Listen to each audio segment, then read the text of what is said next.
The IEC announcing earlier that it is pulling all the stops to ensure the finalization of the capturing and the auditing of the results for this particular election, and saying that this remains on course. The Eastern Cape is at just over 92% of the capturing, while the Free State at just over 95%. These are some of the provinces as we were getting an update from the IEC just a short while ago. But let's look at the Northern Cape. I mean, it is at 100%, especially when you look at the completed districts there. And we will, of course, be showing you how things are looking in the Northern Cape. Currently, this is the picture as it stands in the Northern Cape. You look at the fact that this is a party that was hoping, the ANC, hoping to at least secure 60% of the Northern Cape. Look at this percentage.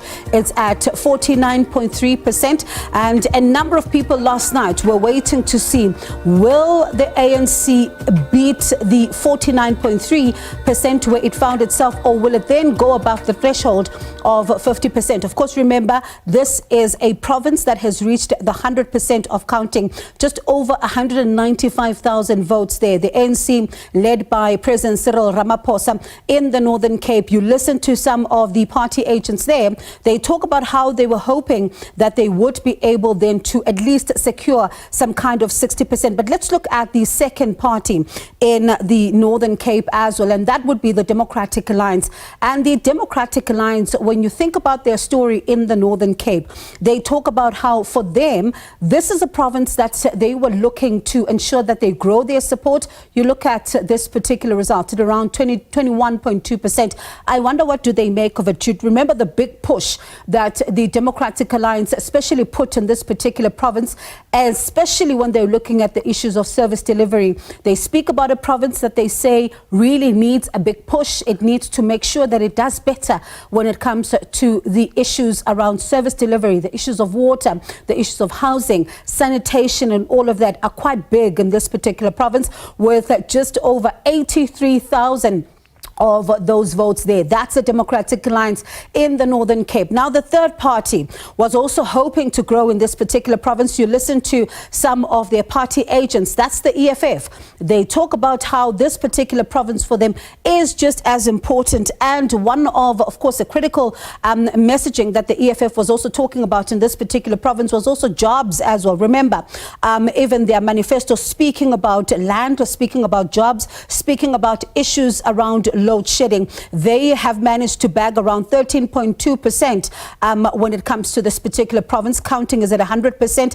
Now you think about the fact that, I mean, they're just over what, over 52,000 of the votes in the Northern Cape. And this is how the picture is looking here in this particular province. Interestingly enough, when you think about this province, I mean, other political parties like your FF Pluses and all of that were hoping to also be in this position where the EFF finds itself in right now, to possibly see some growth. But listening to what they also say in that province as well, is that they're happy with, you know, where they're finding themselves right now. So it'll be interesting to see the final picture of this particular province. And remember, this is not only about the votes. We'll take you to Gauteng with some of the projections, just to give you a sense of, you know, the projections and how things could potentially look like. Remember, counting is continuing at this stage. So it's all about the seats as well. And as it is all about the seats, it's quite important to also remember that some of these political parties are looking to make sure that they make up the provincial legislatures.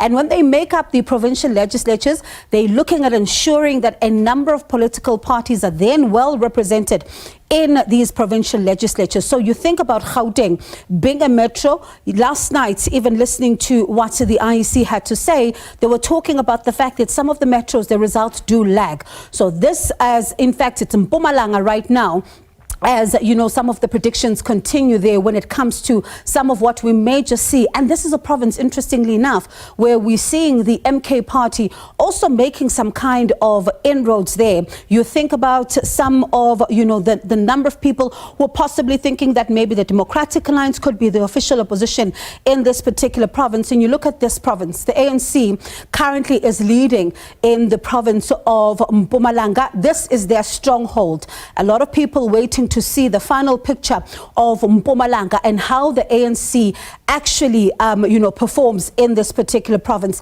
And then at the same time, you then are looking at an MK party that is currently at around 9 seats. I mean, this is a projection by the CSIR. So they are projecting that possibly some of the 9 seats there, because you are seeing an MK party in that province that is also fighting for its position. So how much of the votes will they then bag, just as the province then wraps up its capturing and auditing of the results? At the same time, you're looking at the EFF also making inroads in this particular province. So these are some of the political parties, the Democratic Alliance also here.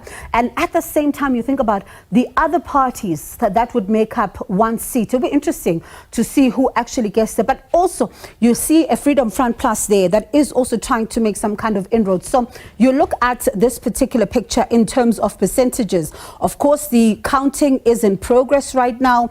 The national turnout so far in this, election at the moment, when you think about some of the counting that has been done, reflecting around 57 or so. But you're looking at the fact that if you'd see some of the seats and the makeup of the seats, it does seem to be, according to this particular projection, that the ANC may then find itself with the majority of the seats in this particular provincial legislature.